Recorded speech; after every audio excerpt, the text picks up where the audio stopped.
The movie starts with two brothers living in a small house. One of them is named Pedro. Suddenly, they hear gunshots coming from the nearby forest. They decide to check what's happening, but realize it's too dangerous to go at night, so they wait until morning. As soon as the sun rises, they take their dog and head into the forest to investigate. After searching for a while, they find a dead body in terrible condition. It has been cut in half. Seeing the body, Pedro's brother suspects the owner of the land because the body was found on his property. However, the way the body was cut makes it clear that this wasn't done by a human. Near the body, they discover a suitcase. When they open it, they find strange objects and a map. The map has a marked location, which Pedro recognizes as the house of a woman who lives nearby. Wanting to find out more about the dead man, they decide to visit her. When they reach the woman's house and ask her about the incident, she reveals that the dead man was a cleaner. In normal terms, a cleaner is someone who cleans, but in this movie, it refers to a person who removes evil spirits or demons. She says she had called that cleaner to her house to kill her own son. She explains that her son had been possessed by an evil spirit for a long time. His body had become swollen and rotten, making him completely bedridden. Because of this possession, he was no longer able to do anything, and his body constantly oozed pus. The evil spirit had taken full control of him. She also tells them that if someone other than a cleaner kills a possessed person, the evil spirit will transfer to the killer and their family, possessing them too.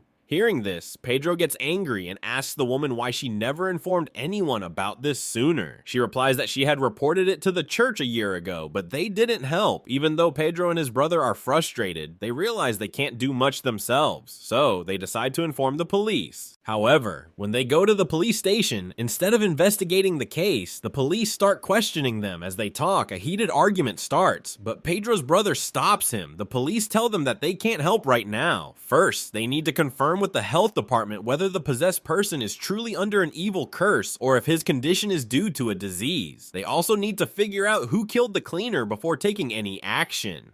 The brothers mention the landowner's name because the cleaner's body was found on his land, but the police refuse to help, leaving them disappointed. So they decide to confront the landowner themselves. When they meet him, they tell him about the rotten and the cleaner's dead body. The landowner's reaction explains why people suspect him. It turns out that the rotten and his family were living on his land illegally, which he hated. That's why everyone thinks he killed the cleaner, to prevent him from reaching the rotten's house and fixing the problem. However, the real culprit was someone else, someone who didn't want the cleaner to get to the rotten and therefore killed him. The landowner doesn't believe in the rotten's supernatural condition. He thinks it's just a trick to take his land away from him. Angry, he decides to go at night and kill the rotten himself. But the rotten's mother stops him, warning that since he is not a trained cleaner, killing the rotten will transfer the evil spirit to him and his entire family, making them suffer the same fate. The evil spirit inside the rotten thrives on fear. It manipulates people's fears and uses them to take control over them. When the landowner goes to kill the rotten, the spirit inside provokes him, daring him to do it so it can be free. It tells him that if he kills the rotten, it will possess his pregnant wife and harm his unborn child. The landowner barely controls himself and rushes out to sit in his car. The next morning, the landowner's mother arrives with Pedro and his brother. By now, the landowner has made up his mind. He wants to get rid of the rotten's body. He asks for Pedro and his brother's help, and they agree. Together, they somehow lift the rotten's body into a truck and drive off to dispose of it. After going a distance place, they stop to throw the body away. But when they check the back of the truck, they are shocked. The rotten's body is missing. They suddenly remember that a child had appeared on the road earlier. When they hit the brakes, the rotten must have fallen off somewhere along the way. But that didn't matter to the landowner. All he wanted was to get rid of the body. With that task done, the three of them returned home. The next morning, the landowner's wife started screaming when she saw her goats. Hearing her, the landowner rushed outside. She pointed at one particular goat that was acting very strangely, moving in unnatural ways. The landowner also noticed it and immediately realized something was wrong. It looked like the goat was possessed by an evil spirit. Terrified, the landowner aimed his gun at the goat. The way it behaved made it seem like the demon inside was daring him to shoot, as if saying, "Kill me and I will destroy your entire family." Unfortunately, this time, the landowner lost control of his anger and did exactly what he shouldn't have. He shot the goat. This was exactly what the evil spirit wanted. Now that it was free from the goat's body, it could possess someone else. The demon immediately entered the landowner's wife. Under its control, she grabbed an axe and attacked her husband, killing him. Then, as if possessed by madness, she struck the axe into her own head, killing herself too. After that, she went after their children and killed them as well. This horrifying event showed how powerful the evil spirit was. It can control someone's mind and can wipe out the entire family. Meanwhile, Pedro and his brother were still at the Rotten's house. That night, the Rotten's brother approached them, begging them to stay and help. He also told them what had happened to the landowner's family. Pedro's brother became suspicious. What if this boy was also possessed? But Pedro stayed calm and told the boy to go to the storage room and sleep. Before leaving, the boy gave them a warning. Stay away from electrical things. It will be better for you. At that moment, Pedro and his brother sensed that something terrible was coming. Fearing for their safety, they decided to leave early in the morning. Pedro also told his brother that they would leave all their belongings behind to make sure that no trace of the evil spirit followed them.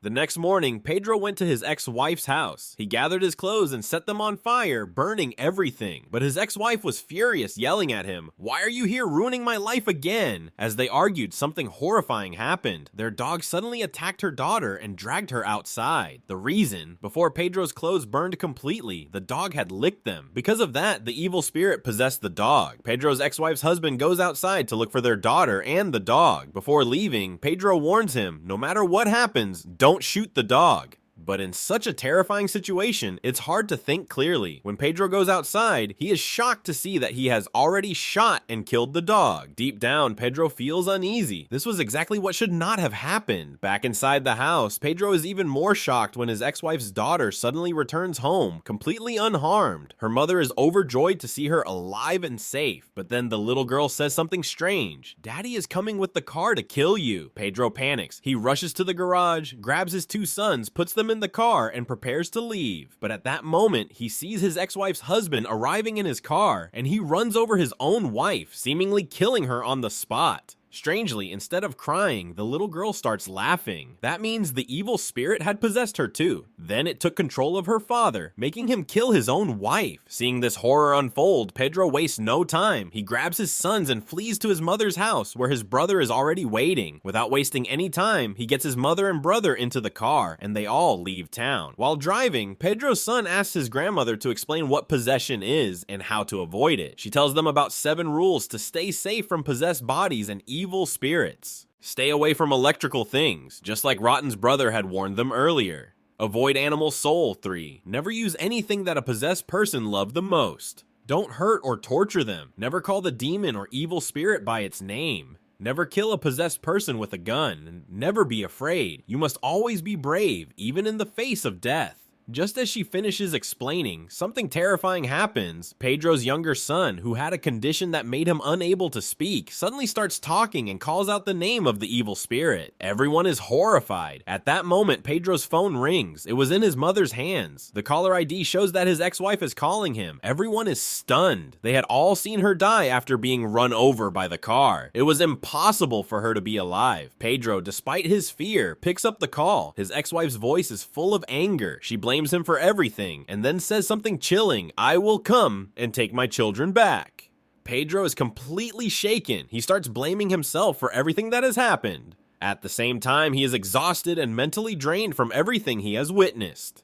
Pedro was feeling completely broken, but his brother calmed him down. They had managed to escape from the town, but they had nowhere to go. Pedro's brother then told him about a woman named Mirtha, who lived a little further away. He knew her personally and believed she would help them by giving them shelter and even some money. She was a kind woman, so they all went to Mirtha's house. She was not only a good person, but had also worked as a cleaner in the past. Even now, she followed the same spiritual practices. She agreed to let them stay in her house. Pedro's brother told Mirtha everything that had happened so far. Meanwhile, we see a conversation between Pedro and his brother, which shows how much they truly care for each other. That night, something terrifying happened. Pedro's ex-wife suddenly appeared. She grabbed their younger son and jumped off the balcony. Pedro saw it happen but couldn't stop her. When they checked below, she and the child had vanished. Pedro started panicking for his younger son's safety. Mirtha, being a former cleaner, had the ability to see evil spirits. When she looked at Pedro's older son, she immediately realized that he was also possessed. She explained explained that the evil spirit was inside him but hadn't fully taken control yet. Since his son was naturally quiet and didn't speak much, the demon inside him couldn't completely dominate his mind yet. For now, the spirit was just trapped inside him. Mirtha then gathered all her cleaning tools, weapons, and necessary supplies. She told them, "We must destroy the rotten."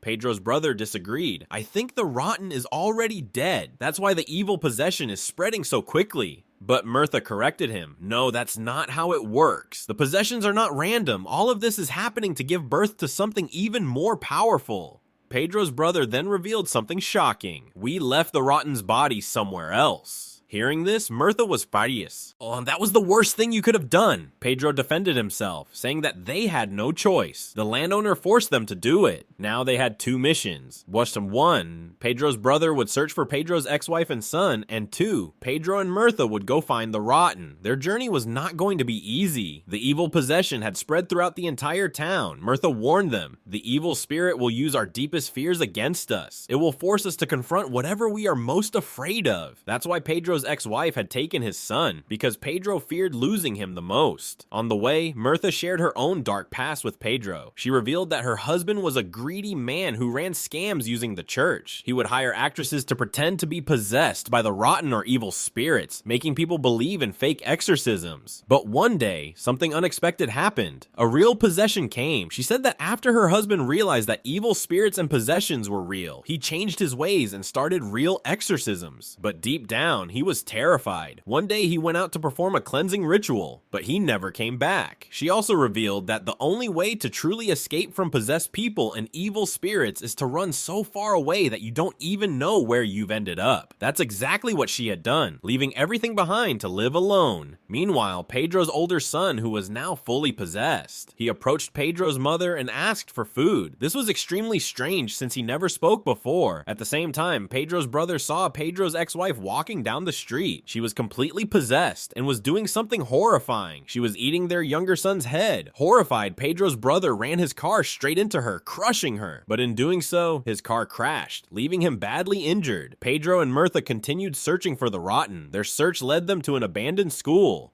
Inside, they saw many children sitting in complete silence, staring blankly. Something was wrong. Mirtha immediately signaled Pedro to stay quiet. She realized that all these children were possessed. At the same time, we see strange, shadowy figures moving around the school. Suddenly, a little girl approached them and said, "My dad took the rotten home." But this was a lie. The possessed children were trying to mislead Pedro and Mirtha.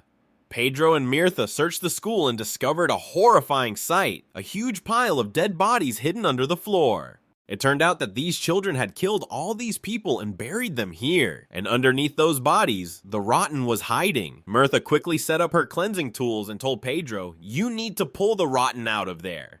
But just as Pedro was about to grab the rotten, the evil spirit started controlling his mind. To make things worse, the children locked Pedro inside the room. When he looked through the window, he noticed that the possessed children had killed Mirtha and were now dragging her body away. Filled with rage, Pedro broke the door open and ran out. Without thinking, he killed the rotten. For a moment, he thought it was all over, but that was the biggest mistake. This was exactly what the evil spirit and the rotten wanted. By destroying the rotten's body, Pedro unknowingly helped the evil spirit become free. As the pure form of evil finally took shape, it gently placed its hand on Pedro's head, as if thanking him for helping it be born. Now, fully formed, the evil spirit left to spread destruction in the real world, possessing even more people. Pedro returned home. He and his brother hugged each other, crying in sorrow. Now, they had fully accepted their defeat. Even if they tried to escape, there was no way to escape. The possession was spreading rapidly, from the town to the city, like an unstoppable infection. Even if they ran, they could never be free. Then suddenly, Pedro and his brother remembered something. They had hidden Rotten's younger brother in the storage room. Pedro went to talk to him. The boy revealed a shocking truth.